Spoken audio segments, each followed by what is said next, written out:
So for anyone who's just arrived, I was just introducing myself. My name is Alexander Charles Sitwell. I'm from England. I went to Durham University and studied theology, and now I'm over here in Georgia because I love this country and because I want to expand my horizons. All right, so the future is now. Literature. Let's see what's on the agenda for today. So I've already explained who we are as a company, but next we will speak about why is literature important. I want to hear some of your own personal views on this. Literature's interaction with technology, how technology is affecting literature. Next, we'll talk about the difference between modernity and postmodernity's literary interpretations and critiques. If you weren't aware, the current literary period that we're living in, or at least what is popular in the universities, is considered the postmodern age, and we'll be talking about exactly what that is later on. We'll also speak about literature as a historical record, much like art and how paintings reflect the style and attitude of the times. Literature very much has a similar function and can tell us a lot about the societies we live in. And finally, the availability of literature to all, with the dawn of the internet and how things have become far more accessible than they used to be. So, using our group chat and ignoring the text on the presentation, I'd like you to tell me, why do you think literature is important? In the group chat, write down your ideas. Why is it important for you? Why is it even a topic worth discussing? Because if it weren't important, why talk about it in the first place? So I'd like to read some ideas. Why do you consider literature to be important? We can have some ideas in our group chat, please. What sort of impact does literature have? Why is it worth even talking about? What purpose does it serve? All right. If we have no idea, yeah. Okay, we learn more from books. It has the power to take us into an imaginary world, absolutely. I think literature is really important because it is really good for our imagination, yeah? We will have better writing skills, sure. So lots of reading is very much connected with becoming more articulate, raises your IQ. We develop our imagination. Sometimes it is a historical document too. Yes, absolutely. I agree with that. So I'm picking up lots of really good ideas here, and definitely literature is, it can take us to other places, can't it? We can see stuff we can never imagine. Okay, so let's work with the ideas we have, and let me say what I came up with. It's a reflection of our dreams, attitudes, and it's an expression of the human experience. Literature, it's written by humans, so it can definitely tell us something about humans. So it can have political, psychological, practical, and a philosophical impact on the societies we live in. So if you want to have, let's say, read literature for leisure and you want to go to other places, then you can read your Tolkien's, you can read C.S. Lewis, you can go to these other places, and it's fantastic for the imagination. But simultaneously, literature can be incredibly philosophical. If we take Dostoevsky, for example, with his literature, for example, the Brothers Karamazov very much considers this question of God, and if God exists, and it considers pain. But then you might have another novel, like, for example, if it's possible, could a person turn off their microphone? Someone's got their microphone. Okay, thank you. But also simultaneously, you might have another Dostoevsky novel, like Crime and Punishment, for example, which is far more psychological, and it explores the human experience while it is suffering. So literature can do many things, but I think we can all agree that it has an impact on our lives, and therefore it has an impact on our societies, and that's why it is definitely worth considering. Literature can also be political, of course. Literature doesn't just have to be non-fiction, fiction. It can also be non-fiction writings, political writings, which can affect the political landscape. All right.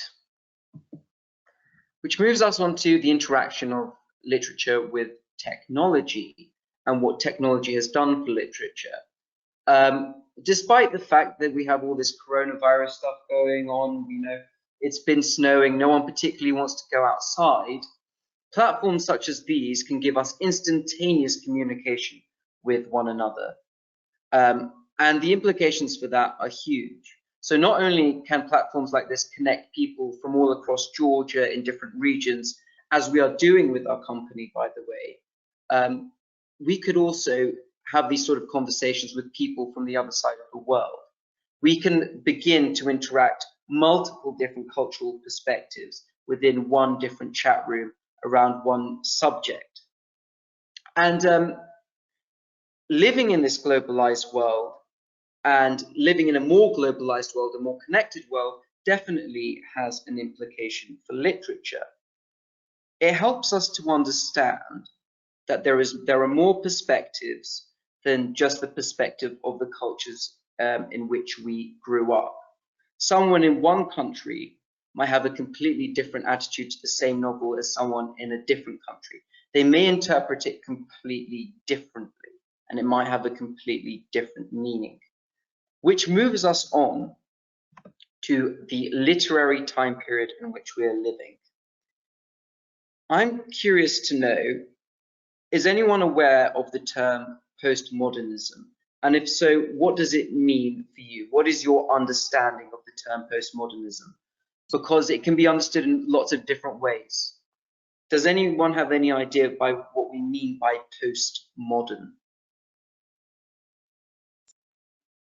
Any ideas at all that you might put into the group chat? What it might refer to, postmodern?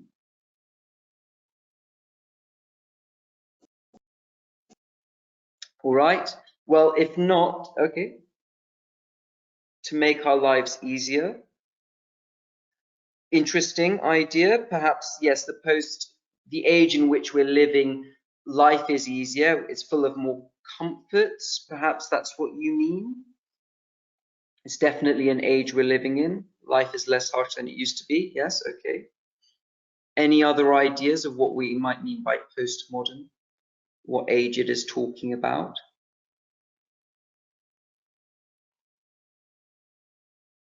Postmodernism is the period of literature and art after its golden time. Interesting you say golden time. Does that assume that postmodern literature and art is not golden? So perhaps the time period you're referring to as the golden time is you're speaking of the Enlightenment period, perhaps, or the Renaissance. So golden time, I mean after Picasso, Salvador Dali, and their period. Sure. So that time period, I suppose, is referred to, it's still considered to be part of the postmodern period. But postmodernism, in terms of how it works, is an interpretation of things, because that's what these time periods refer to, how things are interpreted. Postmodernism wants to deconstruct art. And we can only understand postmodernism by understanding first what is modernism. Modernism is this understanding of the world that knowledge is a justified true belief and that objective truth exists. And we can understand this using our logic and rationality. Postmodernism, on the other hand, says is that all knowledge is socially constructed and text can be interpreted in an infinite amount of subjective ways. How do we come to this postmodern belief? Postmodernism refers to the time after the Second World War, and it's the current age we're living in. The Second World War was a time which caused great suffering, unnecessary suffering, and I think it really made people question their past beliefs, that there's really any meaning or logic to this world. Postmodernism wants to say that all ideas and all knowledge is a social construction. Something else that influences postmodern thought, and it refers to what we've already spoken about, is the idea that we live in a more globalized, connected world where we're far more aware of other cultures in comparison to how we were before. We're less isolated as countries, and we're more connected to other countries. And as I said before, the understanding that one text can have multiple different interpretations based on one's upbringing and background reinforces this idea of the postmodern interpretation. To give, once again, a concrete example, say we take a text written by any author, a modernist interpretation of that text would say that there is only one valid interpretation of this text. The author knew what it is he wanted to talk about. He knew what his intentions were when he was writing this book, and he knew exactly what was the correct interpretation of the text he had written. Now, the postmodernist would say that that a text can have an infinite amount of subjective interpretations, that in fact the author himself can't be fully aware of everything he's writing about, because the author himself might have certain unconscious biases that he's writing in his novel that even he isn't aware of. For everyone who's listening, I'd be curious to know, do you agree more with the modernist approach to literature or the postmodernist approach to literature? What do you consider to be a better way of interpreting literature? Or do we perhaps have any questions about modernism and postmodernism? Is there something you'd like me to clarify?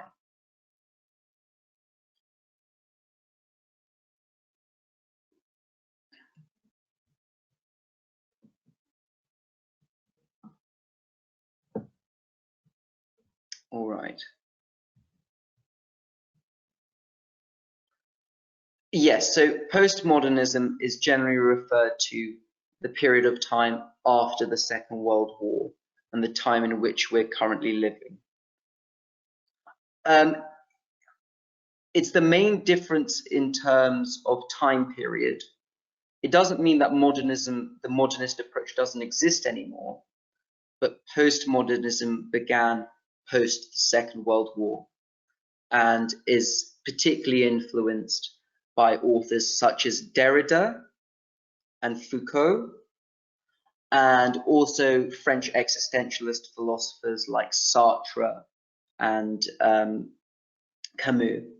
But the author you should particularly look at here, the two authors are Derrida and Foucault, and what they do is they deconstruct novels, and they are the fathers of deconstructionism, which is very much tied to postmodernism. And the idea of deconstructionism is that you basically deconstruct a novel to its fundamental roots, and you basically analyze all of the ways in which this novel has been socially constructed by cultural ideas, upbringing, etc. You sort of, it's almost like you psychoanalyze the author who has written this novel. Does that clarify that point for you? Do we have any other questions on postmodernism? Do we have any critiques? Okay, so what do I think? Are you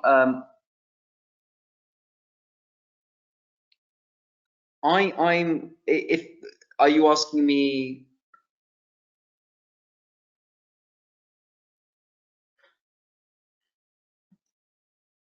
I mean, I'm not sure I particularly buy the postmodern perspective in the first place. I think that you can have multiple different interpretations of a text, but I think, in fact, you can have an infinite amount of interpretations of a text, but that doesn't mean every single interpretation is valid. If followed to its logical conclusion, postmodernism, it sort of rejects that certain structures do exist outside of social construction. So, for example, a big postmodern claim is that gender is a social construction. Is a very big postmodern claim, and it's a claim that's become very prominent. Whereas I would say gender is not just a social construction, it's also a biological construction, and it's the interaction of the two. So postmodernism, it slightly abandons the physical world, and it wants to blame everything on a social construction, as I understand it. Okay. Anything else we want to say here? Cool. Yes, I am in Georgia. Yes, I'm working here in Georgia with the company. All right. We can move this one on. And I just want to move this onto the idea that just how we have different literary time periods, romantic, modern, postmodern, we can also say that literature is a historical record. Now, what do I mean by that? The literature that is most popular tends to be a reflection of what society deems to be good literature, or at least it shows what society has a desire for. As we said, literature is often a means of helping us in various different ways, psychologically, if we want to further our political understandings. And I've used this specific example. It's Jordan Peterson's 12 Rules for Life. Now, this is a piece of nonfiction, which is a #1 international bestseller, and it sold 1 million copies just in the space of a year. I'm curious, actually, has anyone heard of this book? I wonder if this has become popular over here in Georgia, if anyone has heard of this book in Georgia. Yes, we've got one person. Because I can say in Britain, this was sold in every single store, as well as in America, Canada, Australia. Very, very popular book. And what this book essentially is, it's basically a self-help book. A self-help book is basically it's a way of showing you how you can improve your life. And Jordan Peterson grounds all of this in biblical stories and using sort of various analogies, using ancient knowledge to basically tell people how they should live their lives and to live their lives in a way which is meaningful. And this was one of the most popular books in the world in 2018. And let me pose this question to all of you listening. What do you think it says about society that a book such as this, a self-help book, is one of the most popular pieces of literature around at the moment? What do you think that says about our society? What does that reflect about our society?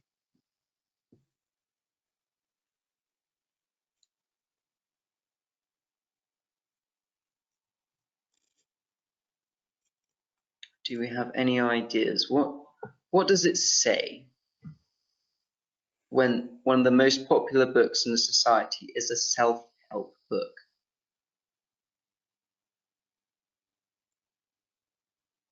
And quite a philosophical book as well. I recommend for anyone who hasn't read it, it's very interesting because it's not a standard self-help book. It also talks about philosophy, religion, and lots of other things. Okay, so the essential idea, what this novel tells us, is that we, at least in the West, we live in a society which is in dire need of meaning. People lack meaning, and there's lots of different things that suggest this. For example, we have the highest rate of suicides in history, even among, middle class folk. I mean, why do you think we live in a society which is lacking meaning? Why do you think that this has come about? Any ideas? Why do we think we live in a society that lacks meaning and wants meaning, desires someone to tell it what meaning is? What has brought this about?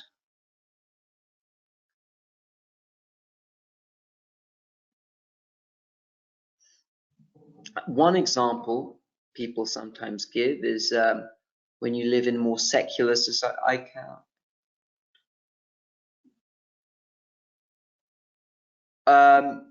You came in late and you can't. Okay. So Mary, we're talking about how literature is a reflection of the society in which it was written. And I'm just saying that in the modern day, one of the most popular books, international bestseller, is this book by Jordan Peterson. It's called 12 Rules for Life, and it is a self-help book. And it uses lots of biblical and religious material. And I'm just asking everyone, what does this book, its popularity, suggest about the society we live in? And I was suggesting that it suggests we live in a society that lacks meaning.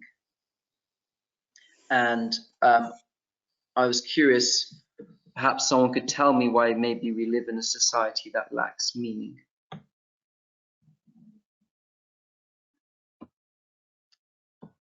Okay.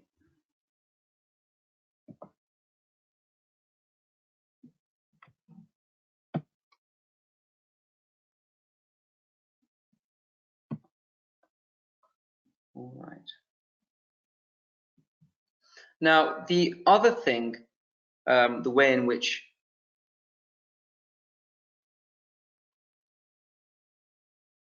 and what do you mean when you say that most Georgians have avoided that? What do you mean by that?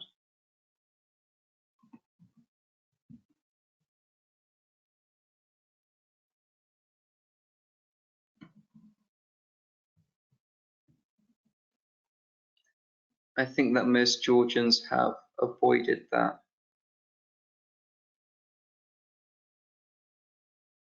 Yeah, I mean, I suppose perhaps Georgia is quite a different society from England and America.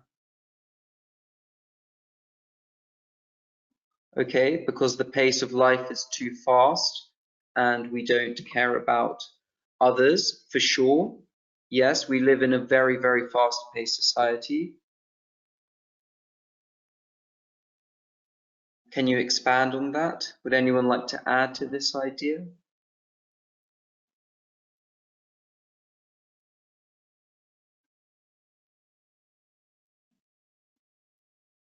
No? All right. Okay. So the next thing to talk about is the dawn of the internet. And when you look at this number, 4.54 billion people, what do you think that number is referring to? What is that number referring to, do you think? If we're talking about how education is available to all, why have I picked out that number? This is the amount of people who have access to the internet. And the implications of that is huge, especially when it comes to literature. On YouTube, there are so many literature-related podcasts that you could probably educate yourself on the subject just doing that.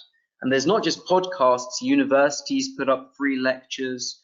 There's also things like Audible, book reviews. Generally, the internet allows for us to access literature like we never could do before. What are some of the implications of that, do we think? That now we have this sort of access to podcasts, information like we didn't have before? What might be some of the big implications? Any ideas on this? What's the impact of having an ever increasingly educated society?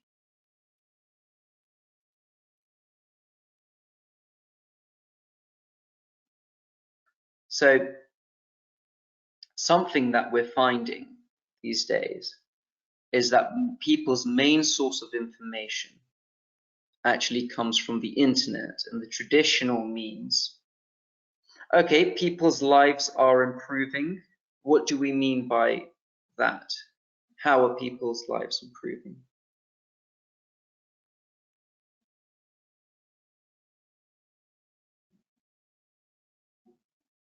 What might we say?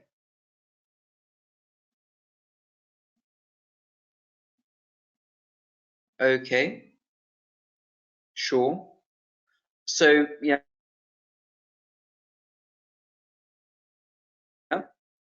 we have better opportunities. Yes. Well, it's not completely cured, but there's definitely better treatments for it. But what about the fact that people have far more access to literature and ideas? What is that doing to people's minds? Might it affect how people think, perhaps?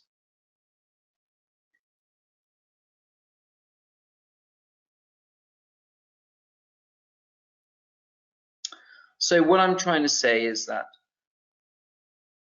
far more people have access to literature. Their imagination has improved. Yes, absolutely. The more you immerse yourself in literature and thought, your imagination gets better. More literature is created. Anything people read on the internet, even the small things they get information, all those small turn into big imagination, good ideas. Yeah. Okay. Good. What sort of impact do you think this might have on authors? What do you think this will do? How will this affect the way in which authors write their material?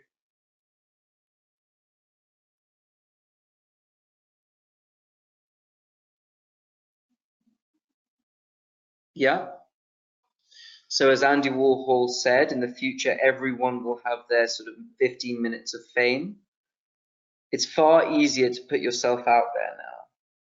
It's far easier to become recognized. We're far more connected. What are perhaps some of the negative implications of this? How do you regulate all of this information? Because it seems to me that people are becoming far more independent than they used to be. The way people collect information is by doing it themselves and accessing lots of different sources, which is very different from the typically what people used to do was they'd get all their news from the television. So the internet, it's a much greater, bigger thing. Yeah. Raise my sound. I'll try and speak louder for sure. So a really good example of this, for example, is the Joe Rogan podcast, if anyone's come across it. And Joe Rogan often has various different authors, psychologists, etc., to speak about literature. And he has this amazing structure to his podcast, which is essentially the podcast goes on for 3 hours and it's just people talking. But this has attracted millions and millions of viewers, and people actually want to listen to this stuff. And this is the thing that's different about the internet compared to typical television media and programs that you might watch.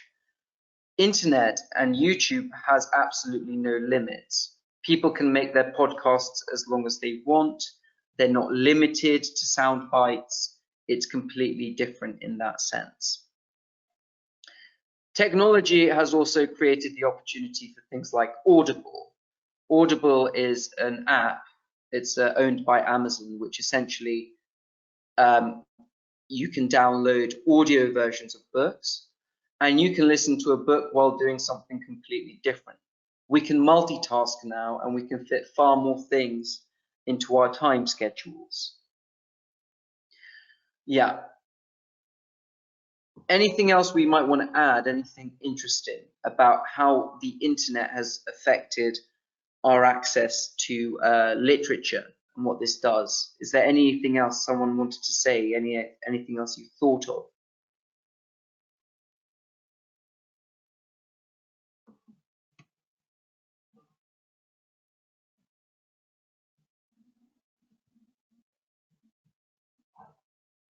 Do we also think that in this modern world where everything is so dependent on capitalism, and when I look at modern day music, for example, I think it is cheapened by the demand for more simple music. Can we say the same about literature? Are there people of the opinion who think literature has actually become worse as a result of the societies we live in? Is there anyone of that opinion who might say literature has become worse than it used to be?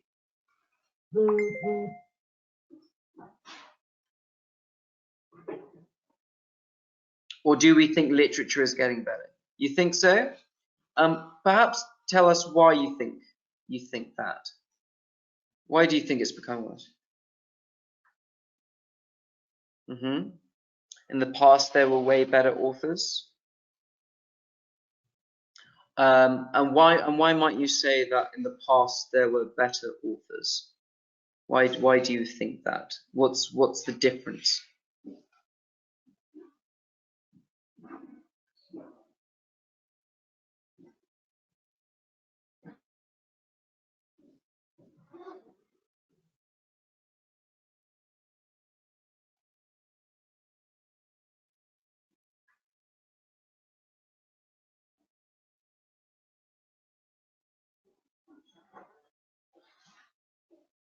Literature helps people develop, and I think as they devote more time and work more to themselves.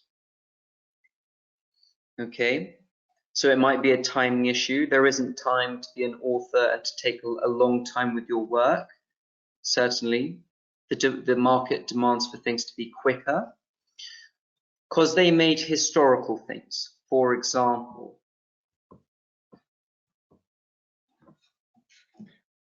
Georgian authors were so good in the past.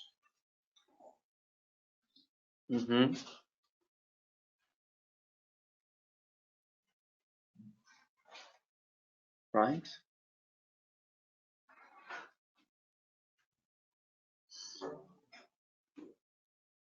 So it's interesting so that because books nowadays are meaningless and can't develop our imagination, there are a few authors who are good now, but not as much in the past. It's an interesting sentiment. It seems that most people are saying this. Yeah, so why do we think that this is happening? Why do we think that this is happening? Why do we think that literature has become worse? What is the reason for this?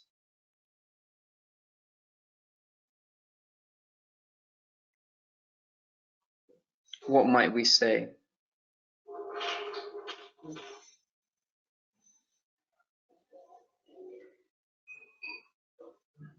Time has changed. Time has changed. Okay. Sure. So why, yeah, with less emotions as it had before. Okay. Okay, so I know some people who say perhaps literature has less emotion because we've become less spiritual, we're more materialistic, we're more obsessed with money these days than our emotions, maybe. Okay.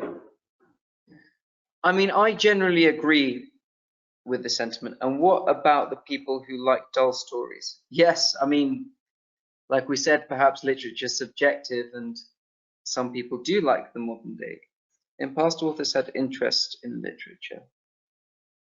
Okay. All right. To look at the flip side, perhaps we could say,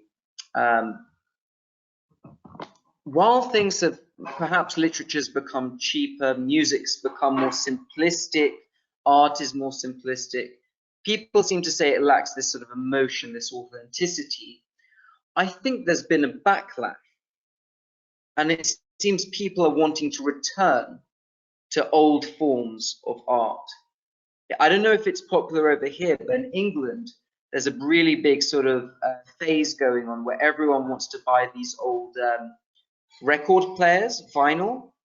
People don't want to listen to digital music anymore because they have this almost strange nostalgia for the past, and to have old things that they can touch, things that are more sort of tactile, I suppose.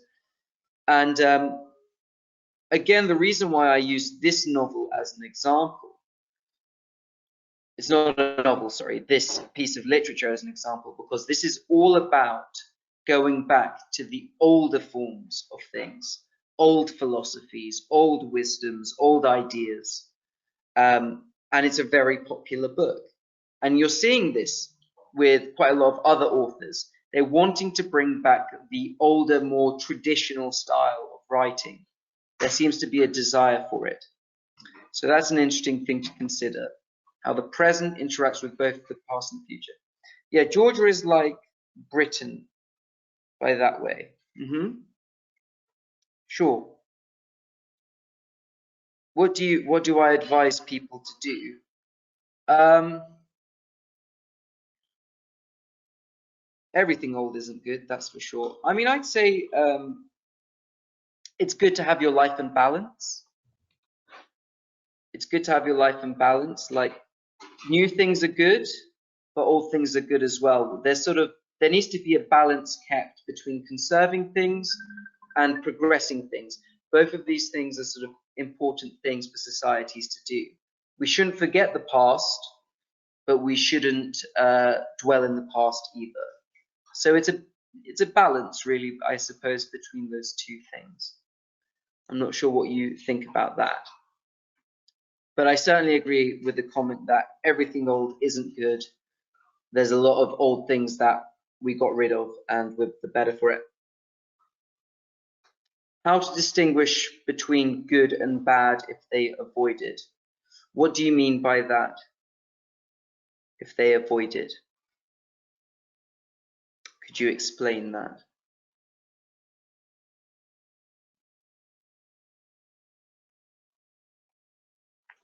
Okay.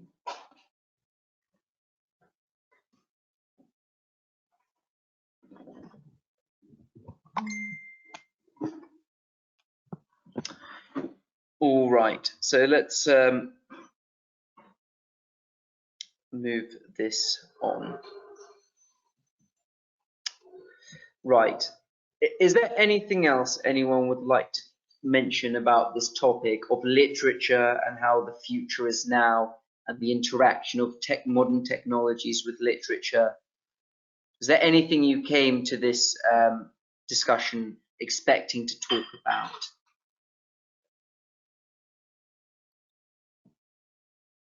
If not, let me tell you about our next session. So our next session will take place at on Friday at 4 p.m.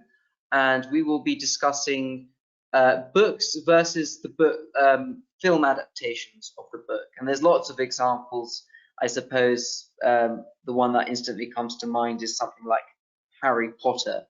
And we're going to be essentially talking about what are the advantages of writing a novel as opposed to filming it, and what are the pros and cons of each medium? How do they compare to each other? And we'll also look at successful examples of film adaptations and unsuccessful examples of film adaptations. Yes, it will be this Friday at 4 p.m. So we'll be comparing these two mediums and different examples of successful and unsuccessful examples of film adaptations and what has made them successful film adaptations, what has made them negative film not so good.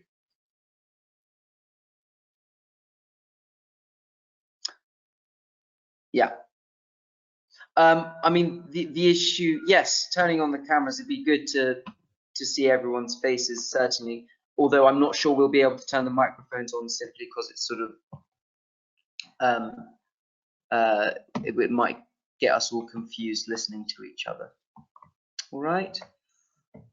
Thank you for attending this session today. If you would like any references of where I've got this material from, some references for books I would recommend you read if you want to look into this in more detail.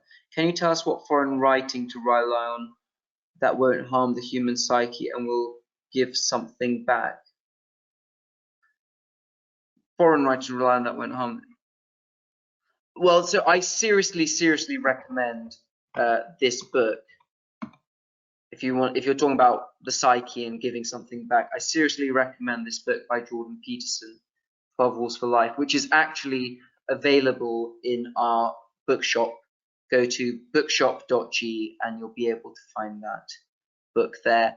Any other references, just send me your email, and if you have any more questions, just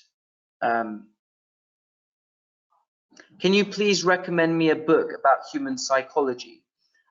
That book is about human psychology. That book is about human psychology, 12 Rules for Life. And it tells you how to deal with your psyche, and it explains how your psychology works in a very simple and understandable way. How to buy, go to bookshop.g and everything's explained there.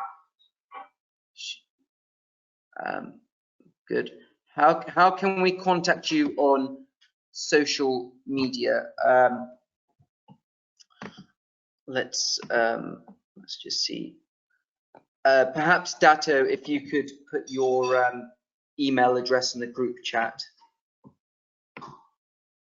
if that's okay.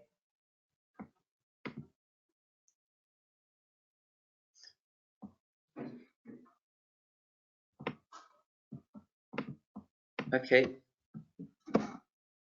So if you have any queries or questions and want to contact me, simply email my colleague's email here. Okay.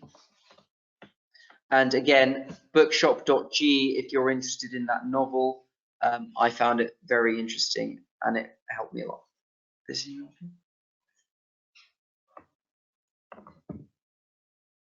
right. I'll write all of your emails down,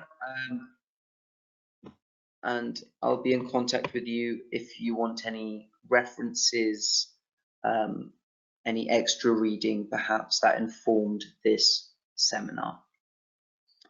All right. Once again, thank you all for attending. I hope you found this interesting. I really appreciate your participation. I heard some really good ideas and hope to see you soon. Please do come out on Friday. It should be a really interesting topic, and we can talk about some of our favorite books and films. It's my pleasure. For those of you saying thank you, it really is my pleasure. I find this a particularly interesting topic. So hope to see you all soon, and thank you very much for attending.